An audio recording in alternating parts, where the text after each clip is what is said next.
Добър ден, приятели! Днес сме в София и първото място, което посетим днес, това е Flow Cacao Roastery. Антон ни покани на гости, където ще покаже своя занаят, свързан с печене на какао. Ще ни покаже своето производство, ще поговорим малко за тема на какао и сега набързо пием кафето, защото леко закъснявам за срещата и бягаме! Не забравяйте да се абонирате за нашия канал, да разберете повече за тези видеа и както и за други. Добре, добър ден на всички! Днес сме на много интересно място, което е доста подходящо за хората, които примерно не обичат да пият кафе, но много обичат да пият какао. Днес сме на гости при Антон в Flow Cacao Roastery Family, може така да кажем даже. Антон ни покани на гости за да покаже малки неща, свързани с производство на какао, с печене на какао,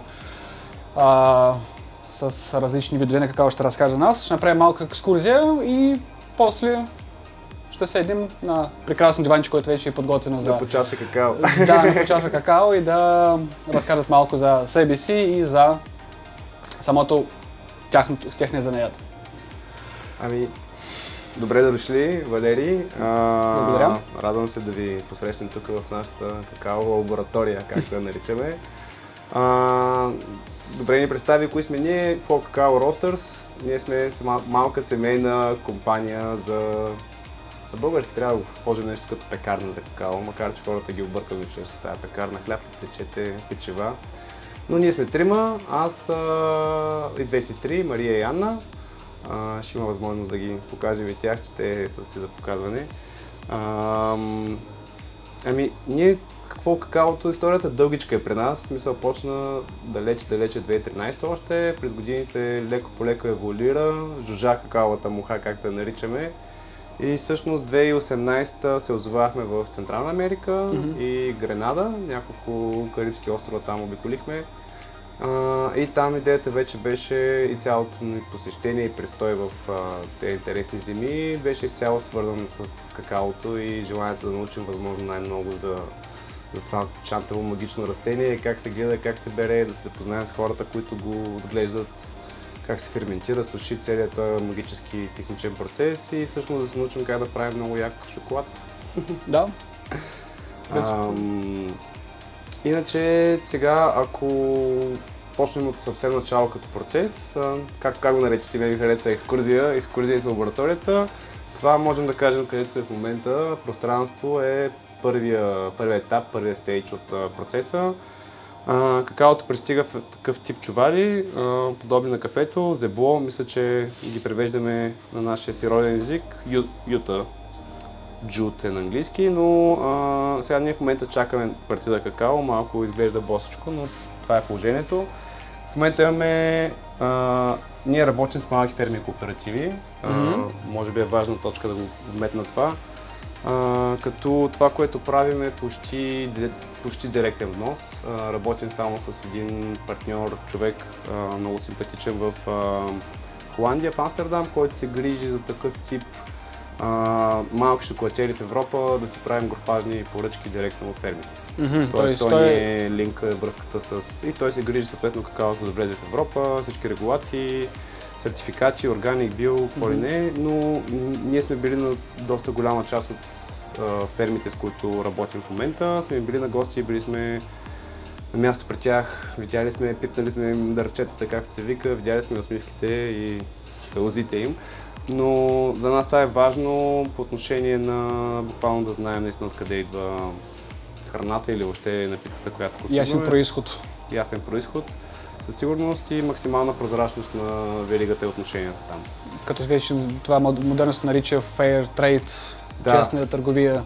Fair Trade, аз гледам много да не съм крайно негативен към лейбализациите. Ние нямаме на този етап лейбализации, било то биоорганик, въпреки че всички наши произходи са органик и суровините, с които работим.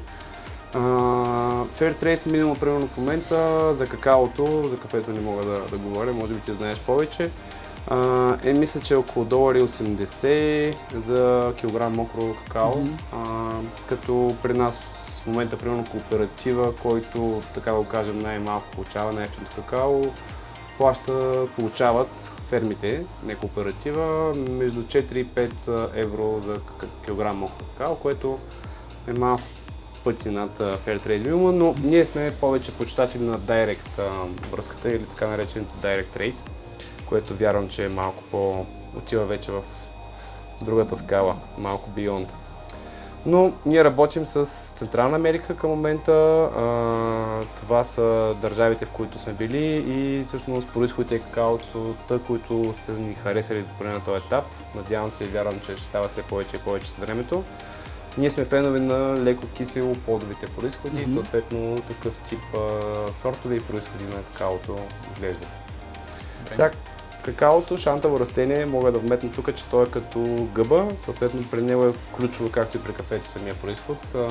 Той попива всичко наоколо, за разлика от кафето много по-ниско се гледа в джунглите. И там, каквото има около него, това може да вземе. Било то банани, мангота, нанаси, папаи, кокос, всички тези неща са важни и ключови. Тоест реално взима тези вкусове от самата почва, попива от цялата гора, джунгла, така да го кажем. Ние си го наричаме наистина гъба в това отношение. То даже може би се е случило, но ако тестваш да оставиш парче черен шоколад в хладилника, с населението ще има всички вкусове на това, което е там. Мляко, яйца. И да. Да, мисля, това е наистина уникално растение като цяло. Може наистина, като и при кафето, да усетите различни нотки, различни аромати на самите зърна, самите какаови зърна като цяло, както и при кафето. Да, ще покажеш ли какво ще правите, когато получавате самите сурови зърна като цяло? Ами да, те пристигат по този начин. Сега при нас този етап ние го наричаме най-общо казано чистене.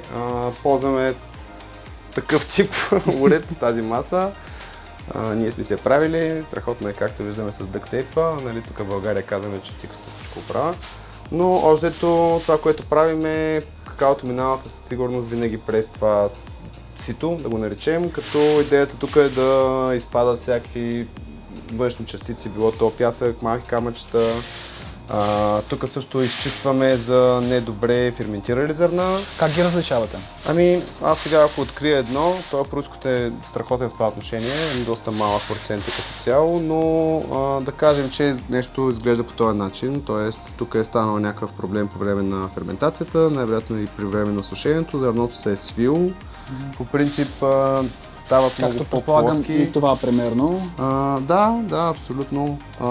Стават плоски недоразвити зърна, най-общо казано, като те със сигурност в тях няма вече, така да го наречем, всъщност зърното не се е развило по никакъв начин, съответно няма никакъв смисъл да бъде печено и след това влагано в останалите процеси. Но сещаш като някакъв вкусове или съвсем безвкусно? Ами то остава твърдо, то остава по-скоро като някаква семка, отколкото като нещо, което може, нали, после като стим там ще покажа, но вече като го изпечем какаото, като то се чупи много лесно, вътре е надуто, богато, плътно, цялото зърно е там и съответно то е нипс, който всъщност са какаовите зърна, нали, тях се използват след това за процесите по правене на шоколад.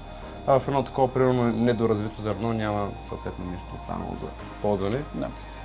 Внимаваме, сега тук сме имали забавни ситуации, с колеги много често се споделяме, но на този етап тук могат да се открият чантеви неща. Имаме колеги, които са откривали играчки, примерно пластмасови, там като са събирали в фермата произхода какаото, съответно да, някакви деца са играли, но със сигурност искаме пластмасова играчка в роустера или някакъв камък, клонка, нещо такова. Като цяло този процес е ключов за елиминиране на външните елементи. Така, между другото, и като процес го правят по абсолютно същия начин и в Централна Америка, и в Мексико, и в Гватемала, и в Гренада. Там бяха местата, които повече фермери сме били на място посещавали, живяли. По същия начин женичките най-често там случва този процес. Тоест това е реално ръчен процес на бране, да. Мгм. Тоест това е ръчен метод абсолютно. или това може да стане автоматично? При какаото си е изключително ръчен Ръчен. процес. Смисъл, бере се на ръка, бере се с мачетата или с големи бамбукови пръчки, на който е закачен нож, когато са по-нависоко по дървото. Реално целият процес е ръчен. В смисъл, какаото се бере, понякога 2 пъти в годината може да има харвест, в зависимост от региона. На ръка се отварят, в смисъл, той е голям какаов плод, тук нямаме така шушулка да ви покажем, но реално какаовите семената са вътре в този плод. То е мокро, лигаво, много вкусно, когато е прясно.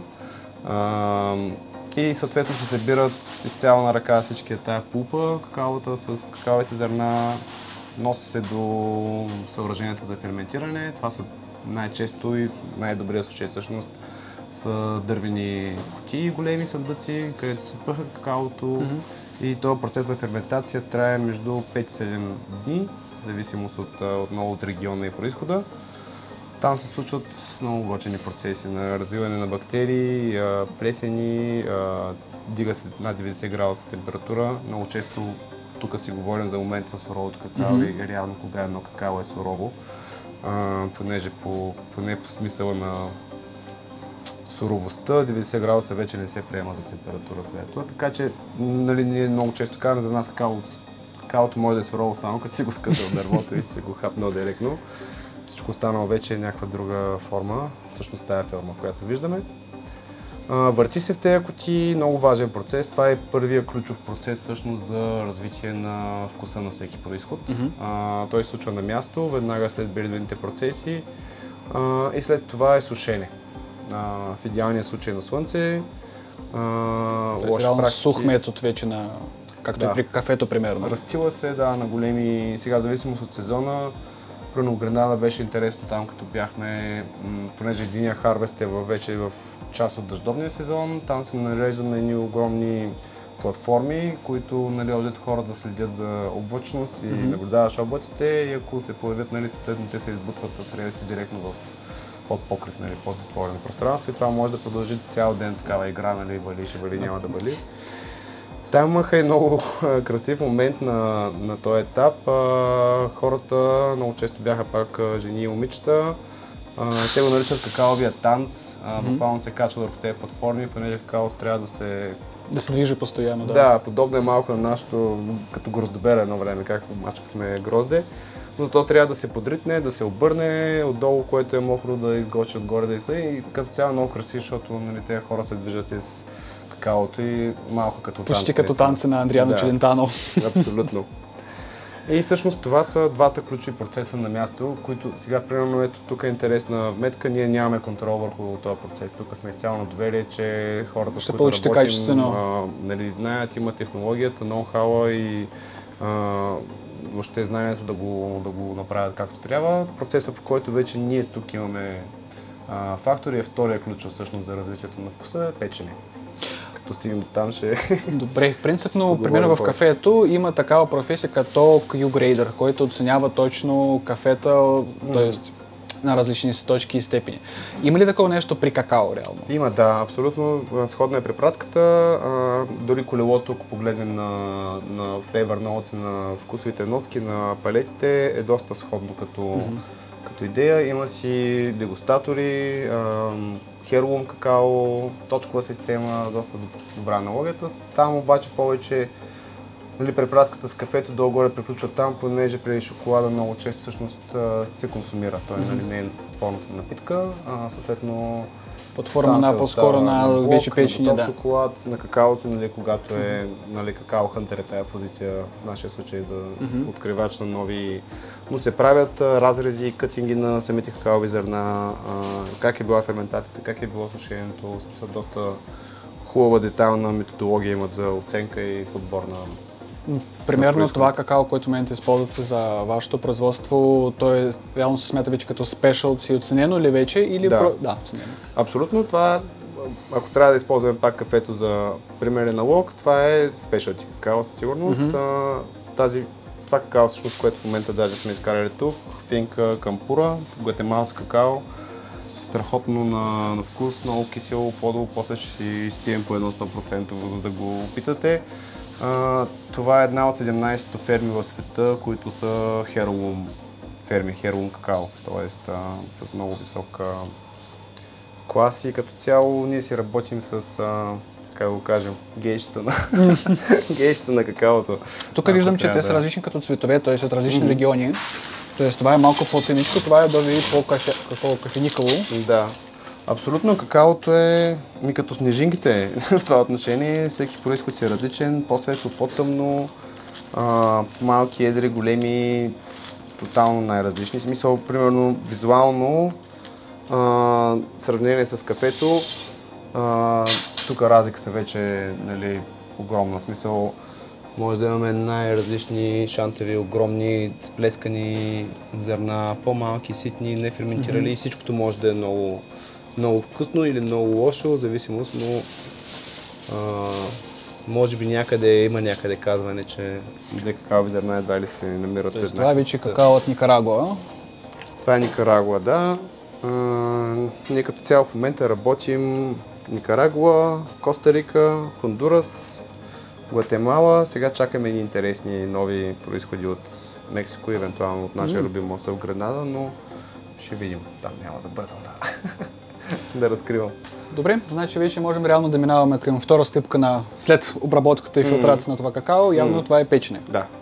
Добре, тук реално вече сме стигнали до процеса на печене. Разкажи малко за самия процес. Ами, най-важният процес за нас. Да. Със сигурност не и последния. Тук всъщност за нас вече процесът започва и след този процес продължават още процеси, които ще погледнем, но това е печене. Това е нашия четвърти златен член на екипа, Голди го наричаме. Прилича малко на парния вагон на Хари Потър, локомотива. Но това си е кафе роустър, който е модифициран, правен специално за нас, за какао. Там се правят малко по-малко някои такива леки модификации. Но тук печем какаото, както и при кафето, изключително, както говорихме, ключов важен процес за различен на всеки вкус. Всеки произход си има свой собствен профил на печене и нали, тук вече занаята и тайната е да си го разкриеш, да знаеш какво търсиш, гониш и искаш като вкус. Разликата при кафето, днес си правим такива аналоги, но нали все пак си е кафе канал. Да говоря на общия език, но тук е, че температурата, на която се пече е много различна спрямо кафето. Кафето се пече на между 200, 230, 40 плюс градуса. При нас става въпрос за 100, между 100 140 градуса, т.е. доста голяма разлика, да. Много по-ниски температури. Имаме много по-ниско въртение на барабана, понеже какаото за разлика от кафето е много по-крехко. Съответно внимаваме да не го счупим на този етап, понеже не трябва цяло зърно. И долу-горе това си е като процес. Колко време горе-долу отнема на такова печене? Между 15 и 20 минути, както и при кафето, но пак нали, вметвам, че това си е изключително в зависимост от произхода. Какао зърна, да. И температурата, която гони. Добре. Иначе тук препратката, да, прямо кафето пак имаме си семплър, лъжичката, с която проверяваме на какъв етап от печенето сме. Сега пак разликата с кафето е, че тук за разлика от кафето не само го поглеждаме на цвят, тук ядем. И по време на развитието, особено нови профили, тестването на какао и опитване може малко да дойде мъч, но ето хапаме. При нас трябва да се това опита. Това вече да дегустирате отколкото. Сега това няма още да го опитваме, понеже му е раничко, трябва му още време, но малко можем да го гризнем. Принципно, да, как решихте да почнете да работите, в смисъл да правите какао, реално да работите с какао? Ами, тя наистина много отдавна пламна тая мука. В главата на Мария 2013 някъде беше още. Тя беше отишла в Северна Ирландия, чирак, апрентис, стажант на един шоколатиер, на една дама там. Малък бинтобар шоколатиер и всъщност там за първ път тя много я грабна тая магия на какаото и на шоколада. После през годините тя си жужжа тая муха, дори като бяхме ние изкарахме около 2 години в Югоизточна Азия, там за първ път се сблъскахме с тропическите растения, джунглата още, папая, манго, кафе, какао, чай, кокос. И после вече в един момент някъде тая муха съответно ме зарази и мен, сестра Яна и това целенасочено пътуване в Югоизточна Америка вече се беше конкретно с цел и ясното съзнание, че това ще е нещо, което правим. Това е вашето. А пък вече като го барнахме растението на място и дървото и всичко, то беше вече ясно там. Да, не беше баш магия от пръв поглед, влюбване, но процес. Всеки реално се учи на момента, да. Проба, грешка, опит. Абсолютно. И търпение най-вече. Много търпение, да. Особено когато това е твоето място, трябва да пробваш, не се получава, пак попитваш по други начин, да, тук е... Абсолютно. То си е част от играта. Да. Добре, докато он прави някакви магии, които все още не можем да покажем, те не искат това да показват, ние се запознаем с трети елемент от плоското ниво на компанията Ани. Тя ще ни покаже някакви магии, които се правят тук в Flow Cacao Roastery. Как примерно, по-скоро трябва да разкажеш какво се случва, да. Ами това е превръщането на какаовите зърна, които са станали в какао нипс, вече в истинския шоколад. Тоест за самия шоколад, като в тези мелници слагаме какао нипс и захар или вече мляко, по принцип кокосово ние ползваме само. И те се въртят от 24 до 48 часа. Да, не знам дали това е важно, да, но това е в зависимост, да може да се направи по вкус, който ние преследваме, махат се киселостта на шоколада или това stringency, води се стипцивостта на какаовите зърна. И вече в зависимост от профила на печенето сме се решили колко време да се меланжират. Да се казва меланжиране, да. И сега ще го излея.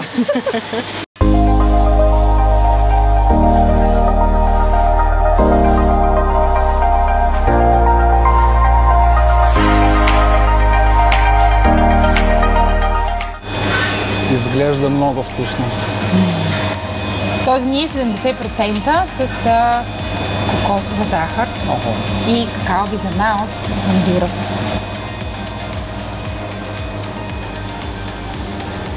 Колко е примерно температура на вътре, която се развива? Към 60 дива. То пак много зависи от меланжора. Примерно тези имаме по-малки, които те просто не са толкова мощни, те не могат да вдигнат толкова много